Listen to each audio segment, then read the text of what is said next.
Bonjour tout le monde et bienvenue dans Manga Show, l'émission qui parle de nouveautés manga. Et aujourd'hui c'est une vidéo un petit peu spéciale parce qu'on va parler d'un manga en particulier, mais d'un livre lié au manga, l'histoire du manga moderne de Mathieu Pinon et Laurent Lefebvre. C'est un livre dont j'avais déjà parlé il y a 1 an, voire peut-être même 2 ans, sur ma chaîne il y a très longtemps donc, où je parlais de certains livres que je conseillais pour Noël, et en fait, les auteurs ont pondu une 3e version de ce livre, avec une grosse mise à jour, et donc je vous conseille toujours autant ce livre qui m'a fait découvrir plein de bons titres. Je vais essayer de vous décrire un petit peu le livre, qu'est-ce qu'il y a dedans, revenir sur vraiment le gros point fort du livre, à savoir l'histoire du manga moderne et les plus de 60 ans d'histoire qu'il y a dedans. Et on commence tout de suite. Ça commence avec une petite introduction qui va revenir sur l'histoire du Japon, de la bande dessinée japonaise avant 1952, donc avant l'histoire du manga moderne. Ensuite, on va avoir une 60aine de double pages qui va revenir sur les 60 ans d'histoire du manga moderne. On aura donc une double page de 1952 jusqu'à 2020, parce que les auteurs peuvent voir dans le futur. Sur la page de gauche, on a 2 colonnes qui vont nous résumer l'année en cours, des événements politiques, économiques, sociaux, c'est vraiment l'histoire du Japon et pas forcément l'histoire du manga. Et vous verrez que l'histoire du Japon est souvent liée à l'histoire du manga parce que des événements de l'histoire japonaise vont influencer des œuvres manga. Ensuite, en bas de cette page, vous avez l'essentiel. C'est un peu les gros hits de l'année. Qu'est-ce qui est sorti en manga, en série, en jeu vidéo, en film. Voilà, c'est vraiment l'essentiel de l'année en cours. Et vous avez aussi les grands événements historiques du Japon à cette époque-là, comme par exemple l'inauguration d'un hôpital, d'un aéroport, la victoire au JO, etc. etc.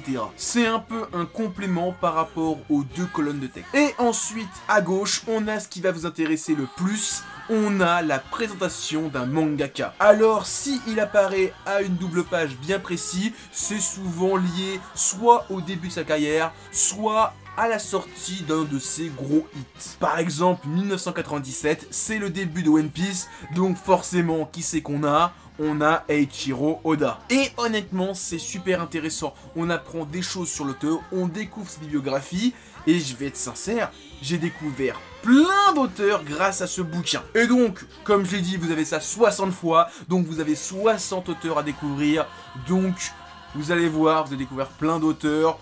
Honnêtement, tout ce qui était époque 80-90, je maîtrisais.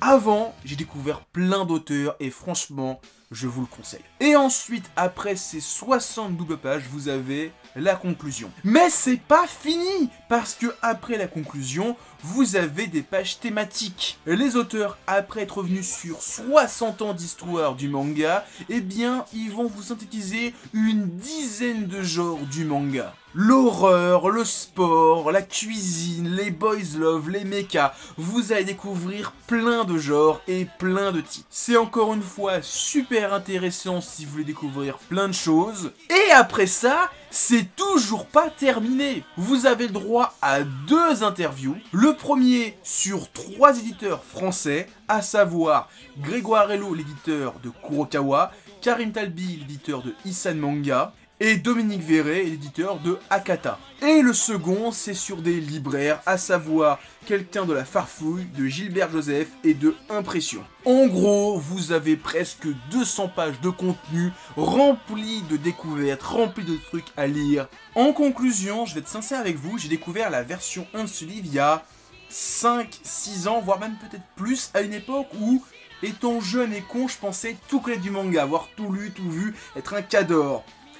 J'ai lu la version 1 de ce livre, j'ai pris une claque, je suis devenu humble. J'ai découvert plein d'auteurs, plein de mangas, et je suis devenu Monsieur Mangas. Voilà, c'est très clairement, c'est un des livres qui m'a donné envie de faire du YouTube, parce que je me suis rendu compte que moi-même et beaucoup d'autres gens sur YouTube se cantonnaient au strict minimum. Et ça, c'est même pas le strict minimum, c'est vraiment le début de découvrir plein d'autres choses. Voilà, c'était la vidéo sur l'histoire du manga moderne. Là, si vous regardez un peu le curseur, il y a encore un peu de temps. Et bien c'est normal, c'est un petit peu comme pour la vidéo sur Getter Robot. Il y a un interview de Mathieu Pinon, l'un des 2 auteurs du livre, que j'ai pu rencontrer à la Japan Expo. Donc vous avez l'interview qui arrive juste après. Bonjour Mathieu, peux-tu te présenter? Bonjour, je m'appelle Mathieu Pinon, j'ai 41 ans, je suis journaliste spécialisé dans le manga, l'animation et la culture populaire japonaise depuis désormais 21 ans. Peux-tu me faire un top 5 de tes 5 mangaka préférés? C'est très compliqué. 5-6 auteurs préférés, ou 3 ou 10, il y a tellement de genres, tellement de variétés, tellement d'époques que c'est vraiment difficile. Alors je sais qu'il y a Adachi qui tient beaucoup dans mon cœur parce que c'est quelqu'un... au Japon, les relations entre individus sont assez difficiles, il y a beaucoup le savoir-vivre, il y a une espèce de politesse qui impose d'avoir une distance systématique quelle qu'elle soit, et par conséquent si on parle des relations amoureuses entre adolescents, c'est d'autant plus difficile, et Adachi réussit à les traiter avec une justesse, et on oublie le prisme de la politesse japonaise, on voit enfin des adolescents d'aujourd'hui. Enfin, dans les années 70, des adolescents des années 70, dans les années 90, etc. Ils sont de leur époque. Il y a ce premier truc là et des gens sincères, c'est rare aussi, ça c'est beau. J'adore Toriyama, alors beaucoup le vénère pour Dragon Ball, etc. Mais moi c'est son humour, l'humour de Dr Slump est tellement formidable que j'ai rien à redire. Otomo est un génie, Rumiko Takahashi est un génie, Taiyo Matsumoto est un génie. Et là c'est tellement difficile de devoir se limiter. Mais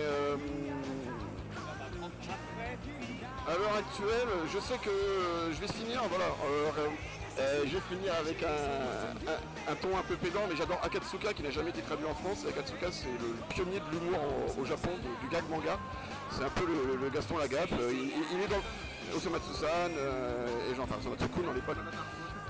Et voilà, j'adore ce type parce qu'il a vraiment fait il a ouvert le champ à tout l'humour au Japon et c'est hors du commun.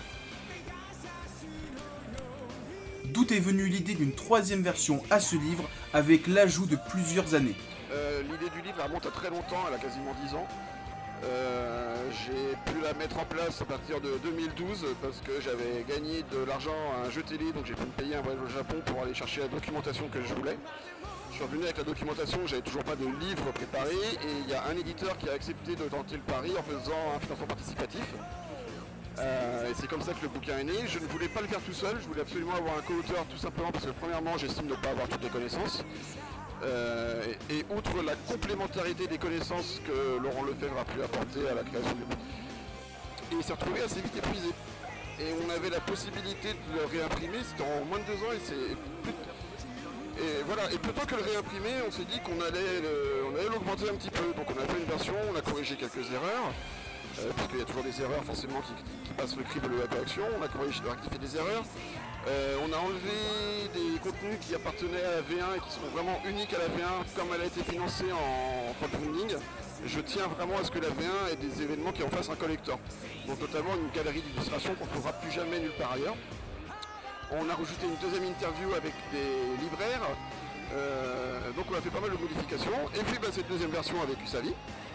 Et s'est retrouvée épuisée elle aussi, et donc on a décidé d'en faire une 3e et de refaire la même chose. Donc à nouveau, augmenter le corpus, mettre à jour. Pendant qu'on le faisait, hélas, Monkey Punch et Koike sont morts. Donc il a fallu mettre ça dans leur biographie, que désormais ils avaient passé l'arme à gauche, des choses comme ça.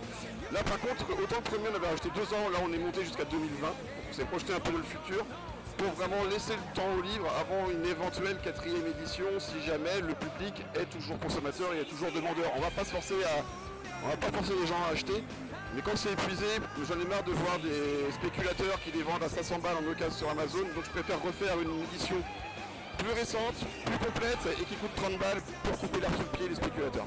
Comment avec Laurent Lefebvre vous êtes-vous réparti le travail?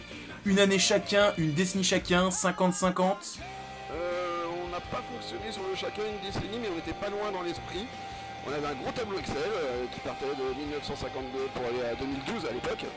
Et puis il y avait une partie où on voyait toutes des lignes en jaune, c'était pour moi, des lignes en vert, c'était pour lui, puis en jaune, puis en vert. Alors on a fait, je sais pas, par tranche de 7 ou 8 années. Parce que quand on fait une année, c'est toujours pratique d'avoir celles qui sont avant et après pour pouvoir juger des influences et des conséquences de ce qui s'est passé durant cette année-là. Il y a eu 2 ou 3 fois où j'ai écrit une année, il a écrit un auteur et inversement. Elles sont très bien cachées, faut les reconnaître. Tout simplement parce que j'avais une tranche de 6 années. sur les 6 années, il y avait un auteur que je connaissais moins bien que lui, et donc je lui ai laissé, et inversement.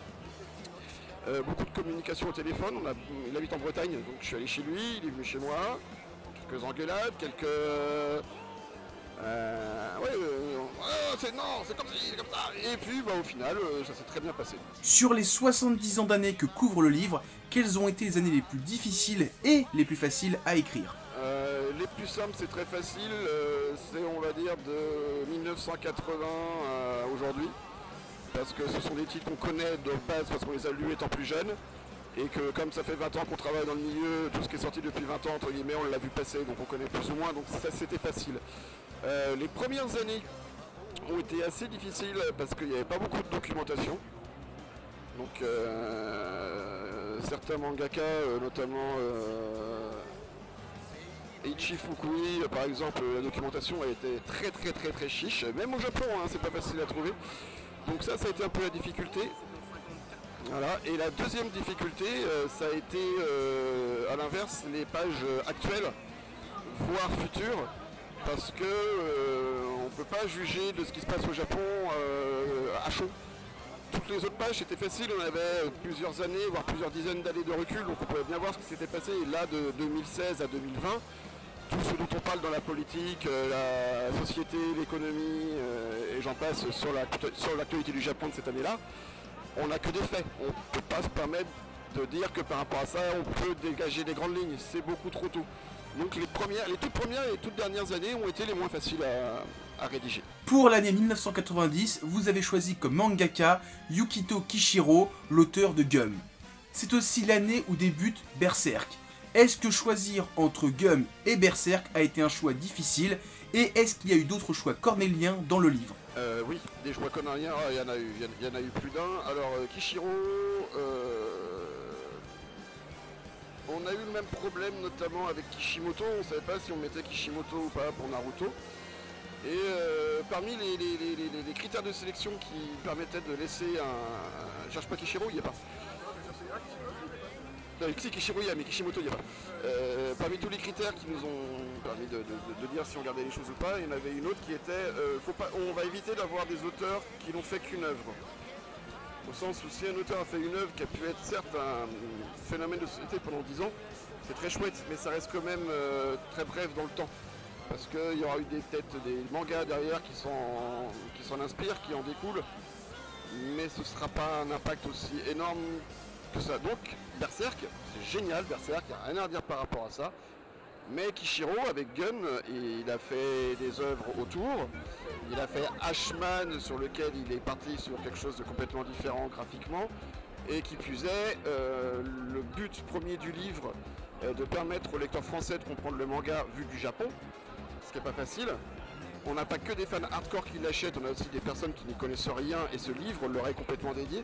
Et comme Kishiro Gun a été adapté avec Alita, enfin Cameron, ça fait 20 ans qu'il cherchait à l'adapter, on savait que c'était... Et donc dès 2012, on a mis évidemment Kishiro, parce que... Et puis c'est arrivé en 2000, l'année dernière, ce qui fait que dans la nouvelle version, on a pu préciser que ça y est, cette adaptation tant attendue, elle existe. C'est ce petit genre de rajout qu'il y a dans les mises à jour qui font que, oui, le bouquin, il est mis à jour. Voilà, Rumiko Takahashi, on précise que maintenant, elle est Grand Prix d'Angoulême. C'est des petites...